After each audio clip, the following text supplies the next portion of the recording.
Hola, la paz de Dios. Mi nombre es José Azael Mendoza Álvarez.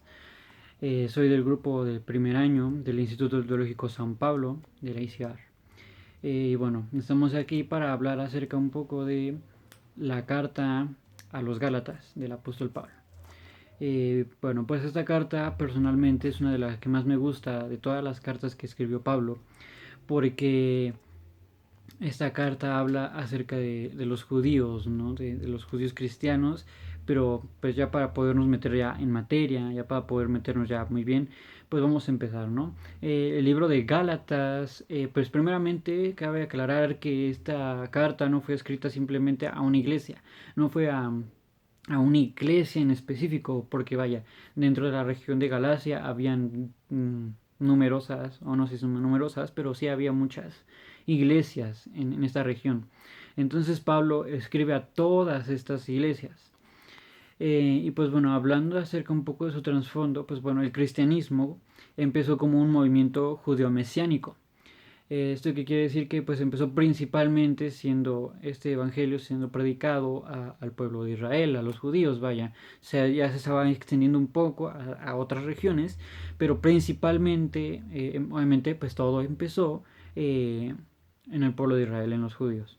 Esto, conforme fue pasando el tiempo, fue avanzando, el evangelio cada vez se fue extendiendo más por el mandamiento que el Señor Jesucristo hizo acerca de ir y predicar a todas las naciones. Entonces, eh, conforme fue pasando el tiempo, este evangelio fue siendo predicado ya a todas las naciones y a varias etnias. Pasó que entonces cuando Pablo ya acepta el llamado, cuando Pablo empieza ya como tal su llamado de misionero y empieza como apóstol también, eh, ya había, en su tiempo, cuando Pablo empieza su ministerio, ya había tanto judíos que eran cristianos, tanto también como cristianos que no eran judíos, cristianos que no tenían esa sangre judía. Entonces, estos judíos que eran cristianos, estos cristianos judíos, creían que para que tú pudieras formar parte de la familia de Dios o para que tú pudieras ser un verdadero cristiano, pongámoslo así, tenías que seguir ciertas reglas que ellos también tenían. Como por ejemplo, ellos, los judíos, pues se apartaban de una manera que guardaban el día de reposo, o sea, hacían la circuncisión, etcétera, todos los protocolos judíos que ellos tenían. Entonces ellos, todos estos judíos cristianos, se propagaron y llegaron también a las iglesias de Galacia. Entonces cuando llegaron ahí, ellos empezaron a predicar un evangelio, podríamos decirlo, diferente.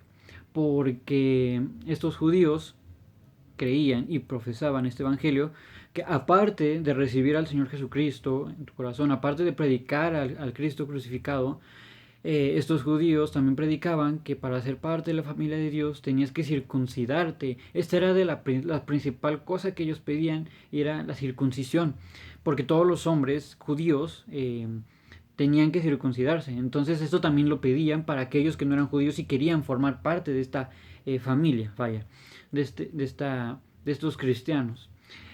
Y esta disputa también la podemos encontrar en el capítulo 15 de Hechos.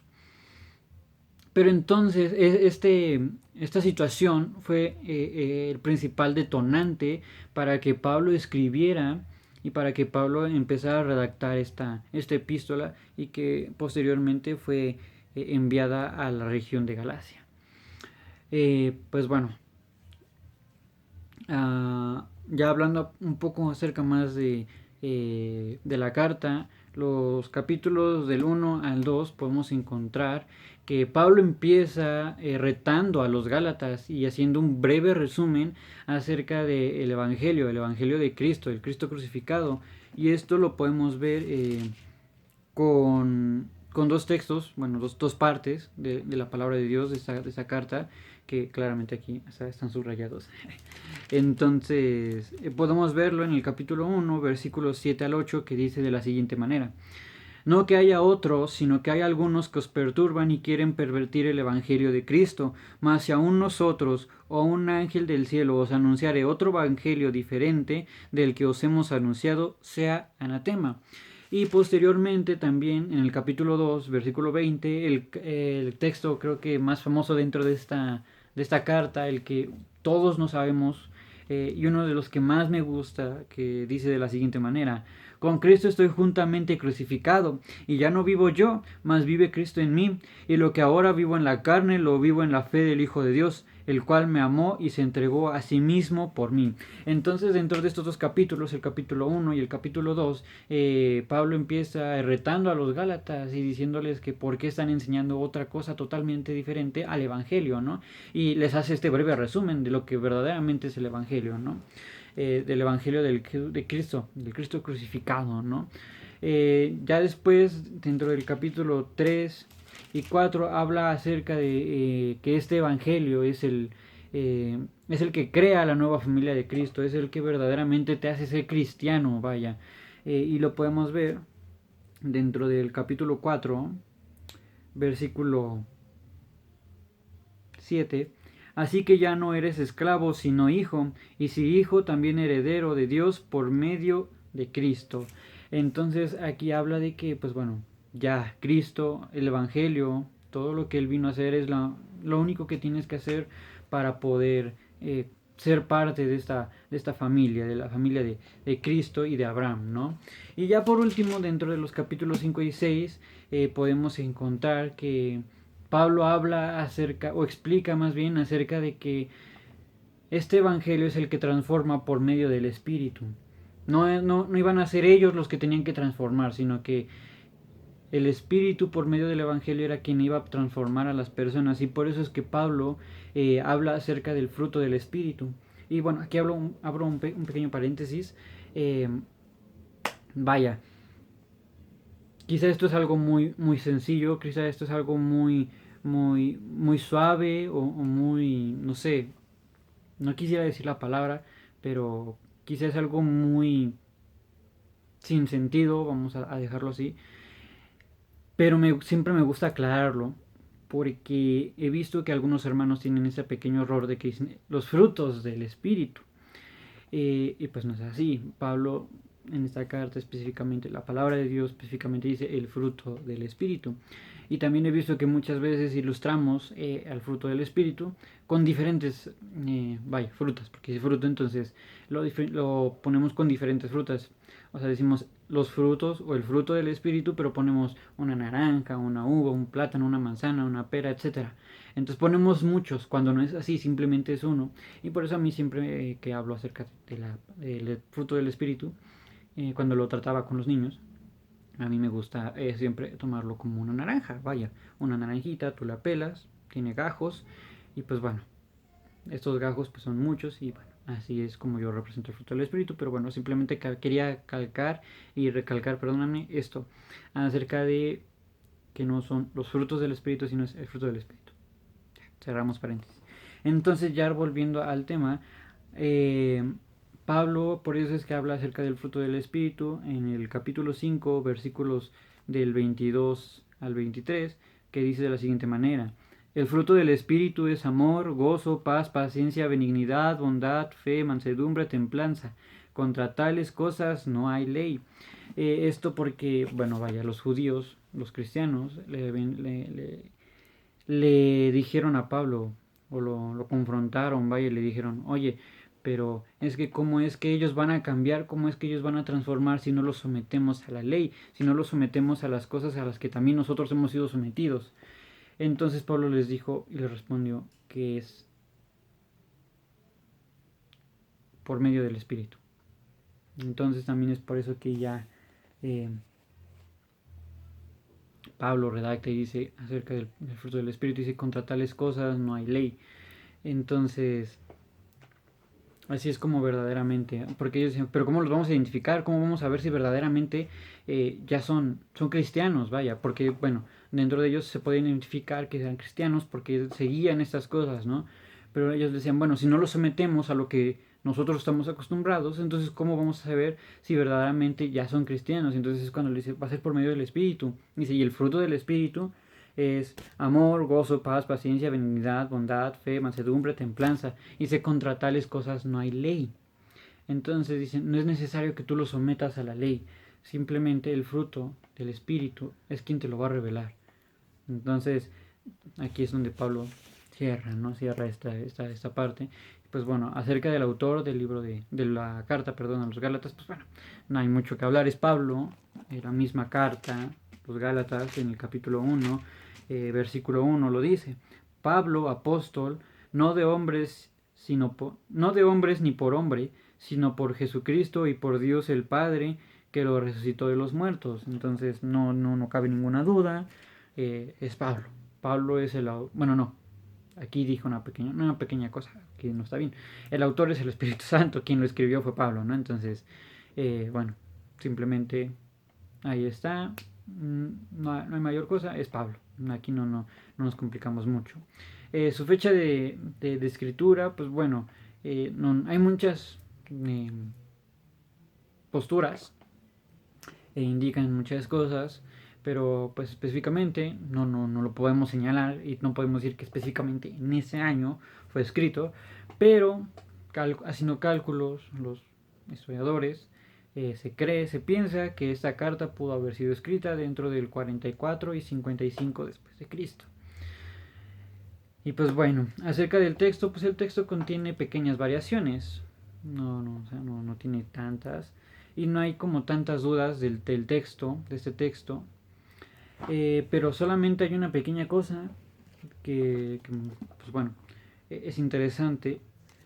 En el capítulo 1, versículo 18 de la carta a los Gálatas dice de la siguiente manera: después, pasados 3 años, subí a Jerusalén para ver a Pedro y permanecí con él 15 días. En el capítulo 2, versículo 9 dice de la siguiente manera: y reconociendo la gracia que me había sido dada Jacobo, Cefas y Juan, que eran considerados como columnas, nos dieron a mí y a Bernabé la diestra en señal de compañerismo para que todos nosotros fuésemos a los gentiles y ellos a la circuncisión. También en el capítulo 11 y en el 14 dice: pero cuando Pedro vino a Antioquía le resistí cara a cara porque era de condenar. Y en el 14 dice: pero cuando vi que no andaban rectamente conforme a la verdad del Evangelio, dije a Pedro delante de todos: si tú siendo judío vives como los gentiles, no como judío, ¿por qué obligas a los gentiles a judaizar, no? Entonces simplemente hay como que esta pequeña variación y este pequeño cambio que en el capítulo 1, en el capítulo 2, versículo 9, dice Cefas. En los otros tres capítulos, en los otros tres versículos que leímos, habla acerca de Pedro. Entonces, simplemente se cree que es porque a Pablo se le facilitó escribir en arameo, porque bueno, Pablo es ya en griego, Pedro es ya en griego, Cefas es Pedro, pero en arameo. Entonces simplemente se cree que se le facilitó a Pablo escribir en arameo y por eso puso Cefas. Entonces, pero simplemente hay como que esta pequeña cosilla, pero de ahí en fuera el texto no tiene como muchas cosas. Entonces, ya hablando acerca de Gálatas, pues como les digo, es un libro que a mí me gusta mucho, un libro que me encanta, dentro de la palabra de Dios. Por dos cosas en específico. La primera es por este verso tan hermoso, tan bello, que dice, y es el que todos conocemos, vaya, todos lo conocemos, incluso quizá de memoria: con Cristo estoy juntamente crucificado, y ya no vivo yo, mas vive Cristo en mí, y lo que ahora vivo en la carne, lo vivo en la fe del Hijo de Dios, el cual me amó y se entregó a sí mismo por mí. Entonces aquí tengo una versión totalmente diferente, que es Biblia en inglés, y dice de la siguiente manera, ya traducido un poco al español: estoy juntamente con Cristo crucificado, y el que vive ya no soy yo, mas Cristo vive en mí, y lo que antes yo vivía en la carne, ahora lo vivo en la fe del Hijo de Dios, que me amó y se entregó por mí. Entonces, aunque cambian un poco las palabras cuando tú lo lees en esa parte en inglés, pues lo puedes entender un poco mejor, entonces puedes entender lo que verdaderamente trataba de expresar el apóstol Pablo. Entonces este texto para mí es uno de los mejores, es uno de los que me encanta, me encanta, me encanta. Y pues bueno, también una de las cosas por las cuales me encanta esta parte es porque cuando yo paso a Gálatas, a a lo que vivimos hoy en día, siento que es muy similar. Porque hay muchos cristianos dentro, no solo de la ICR, sino de todas las denominaciones, que nosotros mal llamamos religiosos. Porque a veces, no sé, yo siento que no está bien empleada la palabra religioso o religión. Pero ya son otras cuestiones. Entonces, estos religiosos se apegan eh, a sus protocolos religiosos que ellos creen que están bien. Entonces, para que tú verdaderamente puedas ser un verdadero cristiano, tienes que apegarte a estos protocolos religiosos, y si no lo haces conforme los dicen ellos, entonces tú estás mal y no puedes ser parte de la familia de Dios, no puedes ser parte, no puedes ser cristiano si no lo haces conforme ellos lo dicen. Entonces, por eso me encanta, porque también con esta parte de las escrituras es cuando tú puedes decir y confrontarlos y decirles, está bien lo que haces, pero no es exactamente, no forzosamente lo tenemos que hacer. Si lo hacemos, estamos bien, pero no es necesario hacerlo para ser un cristiano, ¿no? Entonces, pues bueno, y la otra cosa por la que me gusta, por último, es que esta parte se encuentra en el capítulo 2, versículo del 11 al 21, que es cuando Pablo reprende a Pedro en Antioquía. Yo siempre he tenido esta cuestión y siempre me he preguntado que quién era más rudo, más rejego, no duro, más fuerte. No fuerte en fuerza física, sino que en carácter.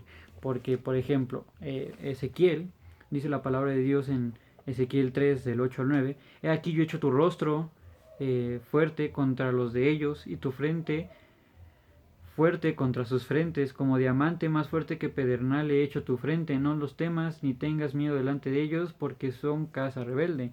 Entonces habla de acerca de que a Dios hizo en Ezequiel un carácter fuerte, un carácter rejego, un carácter rudo, para que no se quebrara delante del pueblo de Israel, ¿no?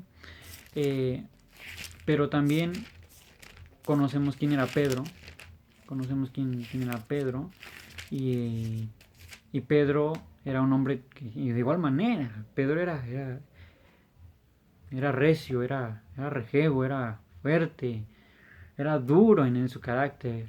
Entonces, pero creo que para mí siento que son de las dos personas que están dentro de la Biblia de las más fuertes. Pero sin duda alguna, antes que Ezequiel, antes que Pedro, me quedo con Pablo, porque para que Pablo pudiera reprender a Pedro y le pudiera dar sus cachetadas, pues era como, tuvo que tener un carácter aún más fuerte que el de Pedro. Entonces, también esta parte es la que a mí me gusta, y por eso es lo que me gusta, porque aquí Pablo, no sé, a mí en lo personal me enseña una cosa. Cada vez que te acercas a alguien mayor y le dices un problema que tienes, te dicen, para todo te dicen, déjalo en las manos de Dios, Dios lo va a hacer, Dios se va a encargar. Y pues vaya, cuando hablamos dentro de la justicia de Dios, yo estoy completamente de acuerdo, es Dios quien tiene que actuar, no tú. Pero hay cosas, hay veces en las que los pastores están mal, o hermanos están mal, y llegas con un pastor y le dices, es que está mal, pero él te dice, el Señor lo va a cambiar, déjalo en las manos del Señor. O incluso mismos pastores que están mal y llegas con una autoridad superior y le dices, es que el pastor está mal, pero con fundamentos, ¿no? Digo, sabemos que siempre van a decir que el pastor está mal, pero cuando verdaderamente un pastor está mal, está yendo por caminos que no son correctos, y llegas a los superiores y te dicen, déjalo en la mano de Dios, el Señor lo va a cambiar, el Señor se va a encargar. Ahí siento que no está tan bien, porque aquí Pablo nos da esa cátedra de que también, sí, es Dios quien lo transforma, pero también tú tienes que hacer esa parte de ir y decirle, estás haciendo mal esto, y tienes que darle también sus cachetadas, ¿no? Entonces, también por esa parte me gusta mucho esta parte de la palabra de Dios. Pero pues bueno, aquí hubo un pequeño resumen acerca del libro de Gálatas. Pues bueno, con esto concluimos.